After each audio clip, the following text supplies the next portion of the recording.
Havia uma mala cor de vinho desbotada na calçada.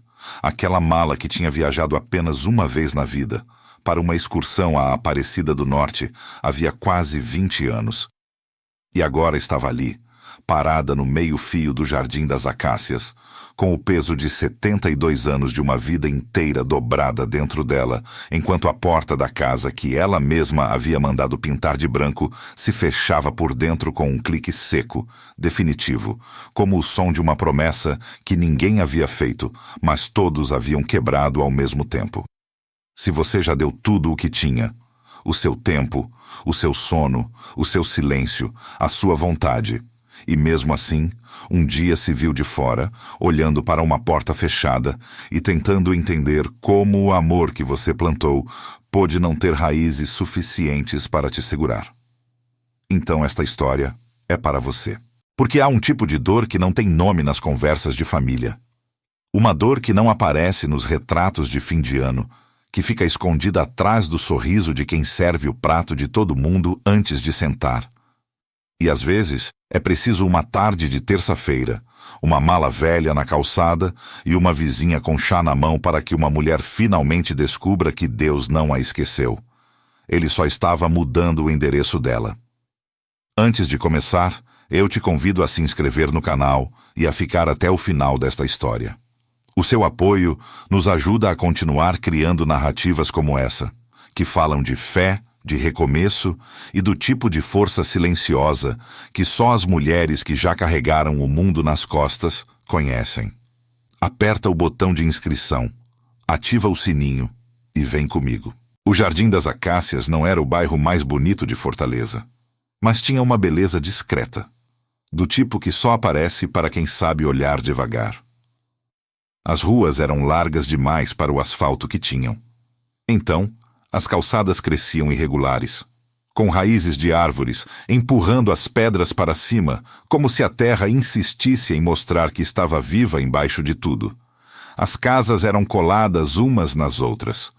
Muros de meia altura, janelas de ferro pintado, vasinhos de manjericão e espada de São Jorge, enfileirados nas soleiras como uma pequena guarda de honra dos pobres. Na Rua das Acácias, número 114, havia uma casa cor de reboco antigo que teimava em não descascar.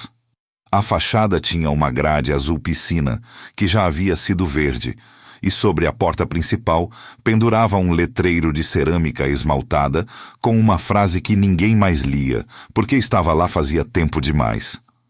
A paz de Deus habita aqui. Era tarde de outubro, aquela hora em que o sol de Fortaleza ainda está alto, mas já perdeu o pique de queimar. E o cheiro de terra quente, misturado com alecrim, vindo do canteiro da janela lateral, preenchia o ar com uma familiaridade que dói quando a gente está prestes a perder. Lúcia Ferreira tinha 72 anos, e os cabelos brancos presos numa trança baixa que ela mesma fazia toda manhã sem precisar de espelho. Decorava cada mecha de tanta vez que havia feito o mesmo gesto. Era uma mulher de estatura média, que o tempo havia curvado levemente para a frente, não de fragilidade, mas do jeito de quem passou décadas se inclinando sobre fogão, pia e cama de gente doente.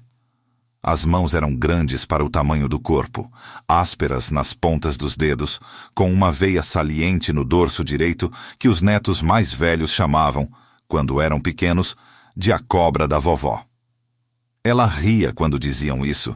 Tinha um sorriso que subia primeiro num lado só, o esquerdo, antes de chegar no outro. No Jardim das Acácias, Lúcia era conhecida como Dona Lúcia do 114. Um título não oficial, mas absolutamente respeitado.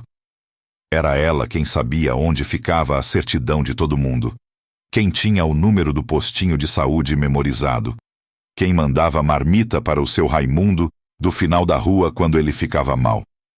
Havia criado 4 filhos: Marcos, o mais velho, depois Renata, depois Silvio, depois a pequena Andréia, que ainda morava em Recife, Na mesma casa que o marido Antônio havia começado a construir em mutirão com os compadres, nos fundos de um terreno comprado em 24 prestações, antes de morrer de infarto aos 58 anos, e deixar para ela a tarefa de terminar os muros, pagar o que faltava e continuar em frente sem fazer escarcéu. Ela havia aberto mão da faculdade de magistério quando Renata nasceu com icterícia e precisou de 3 meses de cuidado intenso.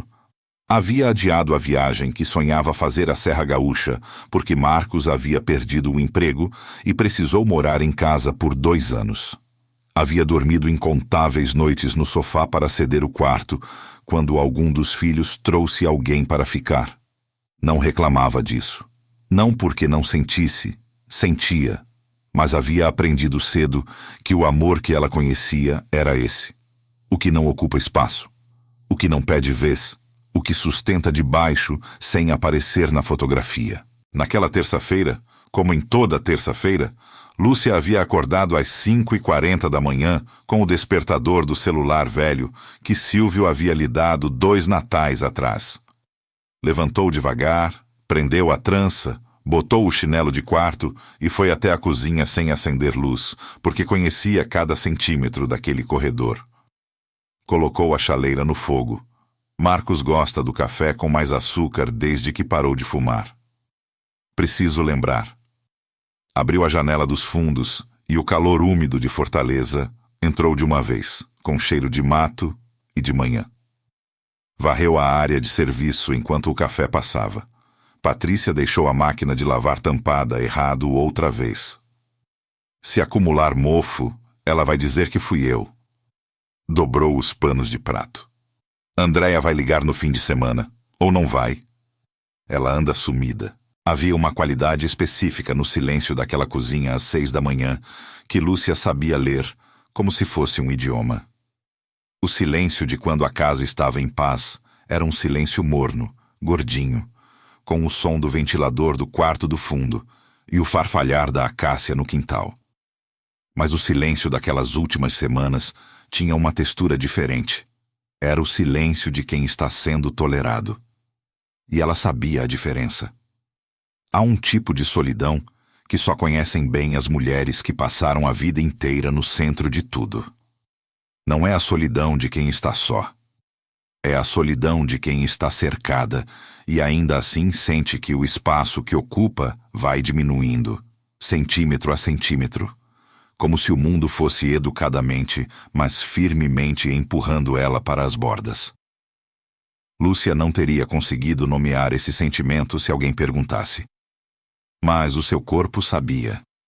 Os seus ombros sabiam. A forma como ela mastigava o pão mais devagar do que antes, sabia. Foi depois do almoço. Lúcia havia feito arroz, feijão verde, carne de sol com manteiga de garrafa e farofa de cebola. O almoço de domingo que ela fazia toda terça, porque terça era o dia que Marcos não tinha reunião e costumava comer em casa. Patrícia havia ficado no quarto, dito que estava com enxaqueca. Lúcia havia guardado um prato com plástico filme na geladeira sem comentário. Ela estava lavando a louça quando ouviu as vozes do quarto. Não eram vozes altas, eram vozes baixas, do tipo que machuca mais. O tom de quem delibera.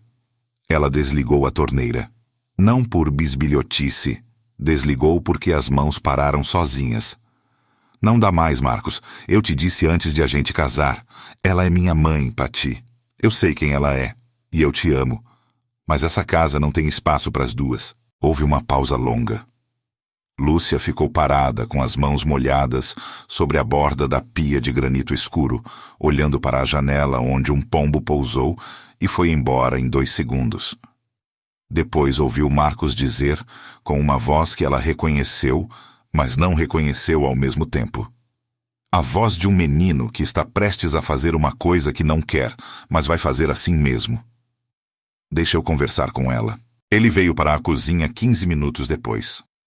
Lúcia já tinha terminado de lavar a louça, enxugado a pia e dobrado o pano molhado na beira da torneira. Estava sentada na cadeira da ponta da mesa, a cadeira que era dela desde sempre, com a xícara de café que havia esfriado. Marcos era um homem grande, de 43 anos, com a cara do pai e os olhos dela. Não conseguiu olhar para ela de frente quando falou. Disse palavras como: "Momento difícil, e precisamos de espaço, e você entende." Não perguntou se ela entendia de verdade. Assumiu que sim. E Lúcia, que havia passado 72 anos entendendo sem que ninguém precisasse perguntar, assentiu devagar, com a xícara fria entre as duas mãos grandes e calejadas, e não disse nada.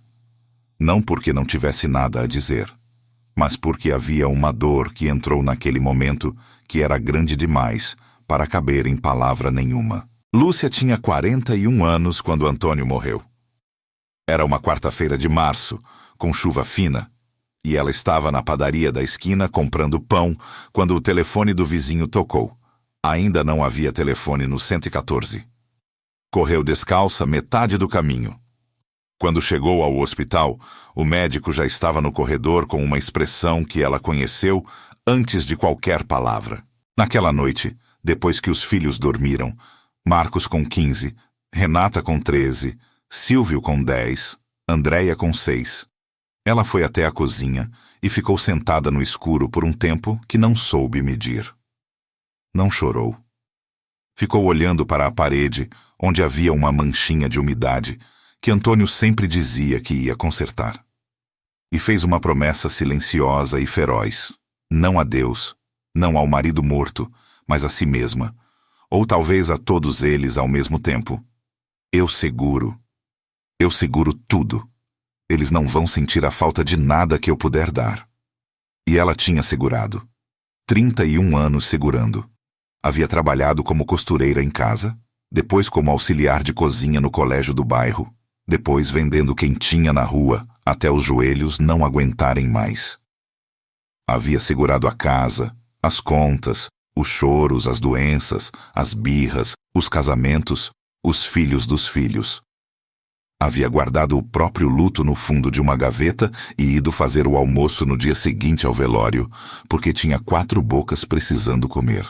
Agora, sentada com a mala cor de vinho na calçada do número 114, olhando para a fachada da casa que ela havia pintado de branco 2 vezes com as próprias mãos, Lúcia se lembrou daquela noite de março, da manchinha de umidade, da promessa, e pela primeira vez em 31 anos pensou: e eu?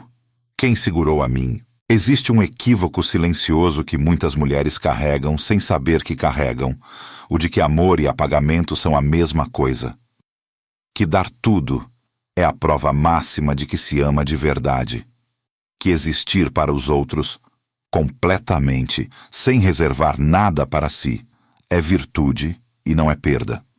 Como uma vela que acredita que o seu propósito é derreter até o fim, sem nunca perguntar se a escuridão que ela ilumina foi embora. Lúcia havia sido essa vela por décadas. E o mais doloroso não era que a tinham deixado do lado de fora de casa.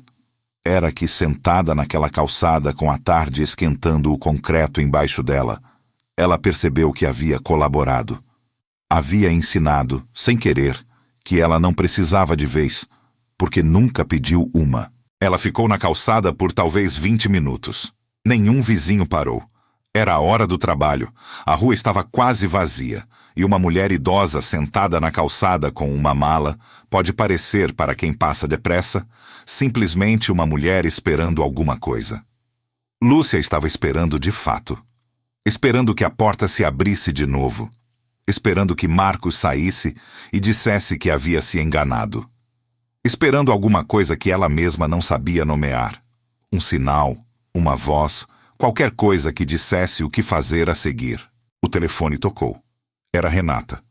Lúcia atendeu sem saber bem o que dizer, e a filha falou antes que ela pudesse começar. "Mãe, eu sei o que aconteceu. Marcos me ligou." Houve uma pausa. "Você pode ficar uns dias aqui?" Lúcia ficou quieta. "O problema é que a semana está muito corrida, e Vinícius está com uma situação no serviço. Mas se for só uns dias..." A voz de Renata era a voz de quem se sente culpada, mas não o suficiente para mudar os planos. Lúcia reconheceu esse tom. Havia ouvido ele muitas vezes na vida, não de Renata especificamente, mas do mundo em geral. O tom de quem quer ajudar sem que custe nada. Não se preocupa, ela disse. Eu me viro. E desligou. Tentou Silvio. Caiu na caixa postal. Andréia estava em Recife. Longe demais para uma situação que todo mundo preferia que resolvesse sozinha. Lúcia ficou olhando para o telefone na mão, para os contatos que havia acumulado ao longo de 72 anos, e percebeu com uma clareza que doeu que a maioria daqueles nomes eram pessoas que ela havia servido, não pessoas que a haviam servido. E servir não cria dívida. Ela sabia disso, mas cria, às vezes, uma ilusão de reciprocidade que só aparece como ilusão no momento exato em que você precisa de alguém de verdade. Ela respirou fundo, olhou para a mala, olhou para a porta fechada do 114 e então olhou para a esquerda, para o número 116, a casa de Dona Conceição, com a grade amarela e o vaso de babosa na janela que nunca secava, porque Conceição regava toda manhã. Antes de continuar, eu preciso te fazer uma pergunta. Você já se viu num momento em que percebeu que havia dado tanto de si mesma que, quando precisou de alguém, não sabia nem ao certo por onde começar a pedir? Se já sentiu isso, mesmo que diferente, mesmo que menor, mesmo que em outro contexto, escreve nos comentários. Eu também já fui a última da lista. Às vezes, nomear o que a gente viveu é o primeiro passo para deixar de ser invisível, mesmo que só para si mesma. Naquela noite, no quarto de Dona Conceição, um quarto pequeno, com colcha de crochê azul marinho e um crucifixo de madeira clara na parede sobre a cabeceira da cama auxiliar que a vizinha havia montado sem cerimônia, com o comentário prático e afetuoso de enquanto precisar, tá aqui. Lúcia ficou deitada de olhos abertos no escuro, ouvindo o ventilador de teto girar. O cheiro era de lavanda barata, do amaciante que Conceição usava nos lençóis. Um cheiro gentil. Estranho por ser gentil. Ela colocou a mão no peito. Estava inteira. Coração batendo, pulmão funcionando, mãos grandes e conhecidas. Estava inteira do lado de fora. E por dentro havia algo que ela só conseguia descrever como um quarto, cujas paredes estivessem desaparecendo uma de cada vez, silenciosamente, sem fazer barulho, até que o que sobrasse não fosse um quarto, mas um espaço aberto e frio que ela não sabia como habitar. Fechou os olhos. 50 anos, senhor. Não era raiva, era um cansaço que ia mais fundo que o músculo, mais fundo que o osso. Eu fiz tudo errado? Era assim que era para ser? A pergunta ficou no ar do quarto de Conceição sem resposta. O ventilador girou. Lá fora, um cachorro latiu uma vez e foi embora. Dona Conceição tinha 68 anos. Era pequena. Usava sempre uma sandália de couro marrom que fazia um barulho levemente musical quando ela andava. E havia perdido o marido 12 anos antes para um câncer que demorou 2 anos para levá-lo e que ela havia acompanhado sem perder a fé. Não a fé ingênua que não chora, mas a fé dura, experimentada, do tipo que grita e continua. Era catequista na Igreja do Bom Pastor, havia 18 anos, fazia bolo de fubá toda sexta para vender na porta depois da missa das 7 e conhecia Lúcia faz tempo o suficiente para saber quando não perguntar. No dia seguinte ao que Lúcia havia chegado com a mala, Conceição bateu na porta do quarto às 7:30 da manhã com uma bandeja, café preto forte, pão com manteiga, um copo de suco de laranja que ela mesma havia espremido. Pôs a bandeja na cômoda, sentou na beira da cama auxiliar e disse apenas: "Você não precisa me contar nada. Mas pode, se quiser." Lúcia olhou para a bandeja, para o suco cor-de-sol, para as mãos de Conceição pousadas tranquilas no colo, e não soube o que fazer com aquela gentileza. Era uma gentileza que não cobrava nada, que não vinha acompanhada de um favor a ser devolvido, que não tinha subtexto. Era simplesmente gentileza.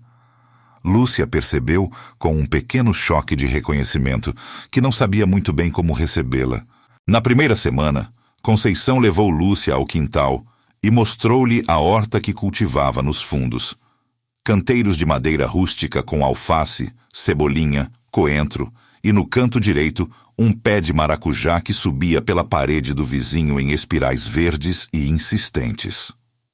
Conceição se agachou ao lado de um dos canteiros, mexeu na terra com o dedo indicador e disse, sem olhar para Lúcia, com a voz de quem está pensando em voz alta: "Olha essa muda aqui. Eu tirei ela de um vaso que estava pequeno demais. Ela tinha parado de crescer, não porque estava doente, mas porque o espaço não deixava. Às vezes a gente acha que a planta está fraca, mas ela só estava apertada.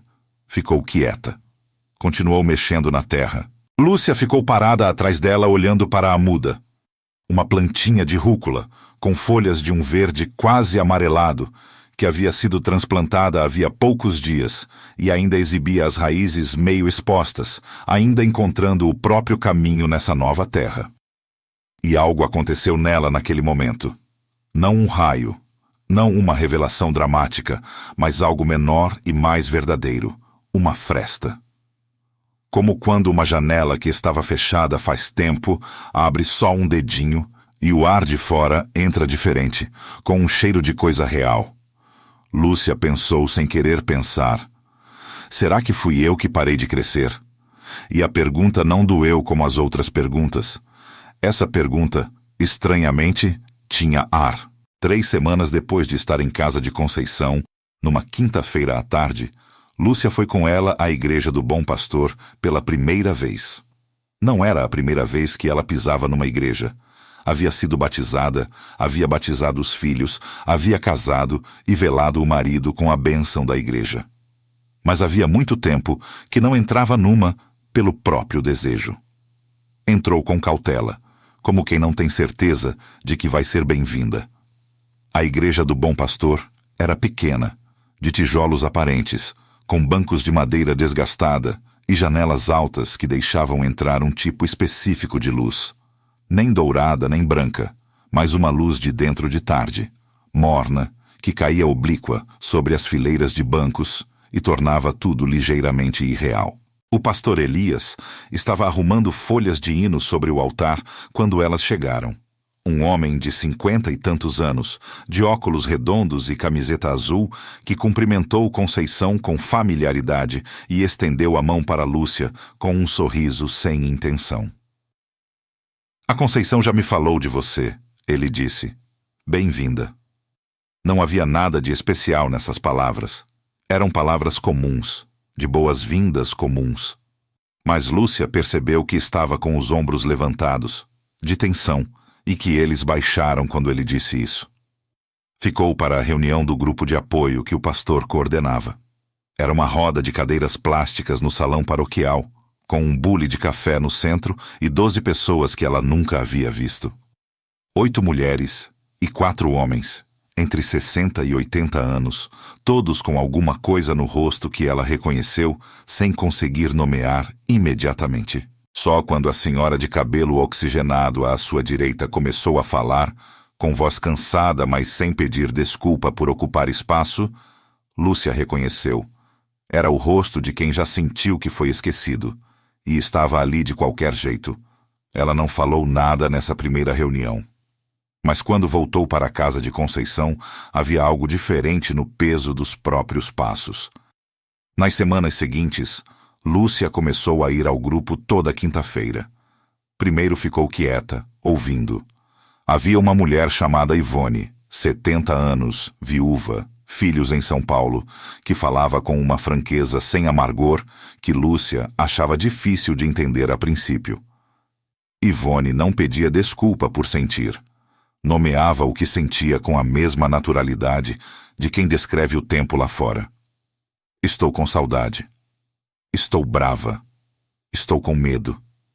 Lúcia ficava olhando para ela, tentando entender de onde vinha essa liberdade.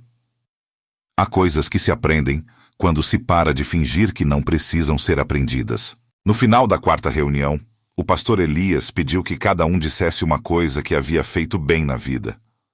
Uma coisa concreta, não um valor, não um adjetivo. Uma coisa.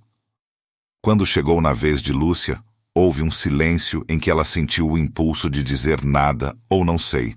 E então, sem planejar, disse: Eu aprendi a fazer molho de tomate do zero com qualquer tomate que encontrasse, mesmo quando o dinheiro era pouco. E alimentei gente com isso por 50 anos. A roda ficou quieta 1 segundo. Ivone disse: Isso é muito. E Lúcia não soube o que fazer com esse muito, mas guardou ele. Houve uma quinta-feira em que ela chegou cedo demais e ficou esperando do lado de fora, e a lembrança da mala na calçada voltou com força, e ela quase não entrou. Ficou parada na soleira por 2 minutos, com a mão na maçaneta, sentindo aquele peso antigo. Então entrou. Às vezes, o ato de empurrar uma porta é mais corajoso do que qualquer outro gesto que se vê de fora. Com o tempo, e o tempo em Fortaleza passa com um cheiro de sal e de chuva que vem logo, Lúcia começou a chegar antes da hora para ajudar o pastor Elias a arrumar as cadeiras. Depois começou a levar bolo para a roda. Simples, de fubá, como ensinava a mãe dela que havia morrido fazia 42 anos. As pessoas pediam a receita. Uma tarde, Elias a chamou de lado e disse com a simplicidade prática de quem não está fazendo um favor, mas reconhecendo algo que já existe. Lúcia, você tem um jeito com essas pessoas. Elas te ouvem diferente. Você toparia coordenar o grupo comigo? Ela disse que ia pensar. Ficou 3 dias pensando. Depois disse que sim. Foram 4 meses. 4 meses que passaram com a lentidão e a rapidez simultânea das coisas que estão mudando por dentro antes de aparecer por fora. Era uma terça-feira de manhã. Novamente terça, como se o dia tivesse um significado que ela ainda estava aprendendo, quando a campainha da casa de Conceição tocou. Lúcia estava na cozinha fazendo cuscuz. Ouviu Conceição ir até a porta. Ouviu a voz antes de ver o rosto. Marcos. A voz de Marcos, que era a voz do pai que havia morrido e que, portanto, ela sempre reconhecia antes de qualquer preparação. Ela ficou parada com a colher de pau na mão. Respirou. Colocou a colher na beira da panela com cuidado, do jeito que se pousa algo frágil, e foi até a sala. Marcos estava na porta com uma expressão que ela havia visto apenas algumas vezes na vida dele. A expressão de quando ele tinha 15 anos e havia quebrado a janela do vizinho com uma bolada e precisou ir pedir desculpa. A expressão de quem está carregando uma culpa que já pesou mais do que aguentou. Ele estava sem a Patrícia. Disse que havia muita coisa para conversar. Disse: eu errei. Mãe, com a voz baixa, de quem não pratica dizer isso. Disse que queria que ela voltasse. Lúcia ficou olhando para o filho por um tempo. Viu o menino dentro do homem. Viu o homem que ele era. Falho, assustado com a própria falha, mas ali. E então, com uma calma que ela mesma se surpreendeu em ter, disse: Marcos, eu te amo. Isso não muda. Mas eu não vou voltar agora. Ele abriu a boca. Ela continuou sem dureza, mas sem ceder. Não é por mágoa. É porque pela primeira vez em muito tempo eu tô num lugar onde eu existo de verdade. E eu preciso respeitar isso. Havia lágrimas no rosto de Marcos. Lúcia pôs a mão no braço do filho. Aquela mão grande. Aquela mão que havia cuidado dele desde antes de ele saber seu próprio nome. E disse: a gente vai se ver. Você vai almoçar aqui domingo. E a gente vai conversar. Mas devagar. Ele assentiu. Foi embora. E Lúcia voltou para a cozinha, terminou o cuscuz e percebeu que as mãos estavam completamente firmes. Numa sexta-feira de novembro, Lúcia foi à igreja do Bom Pastor sozinha pela primeira vez. Conceição estava com uma gripe leve e ficou em casa.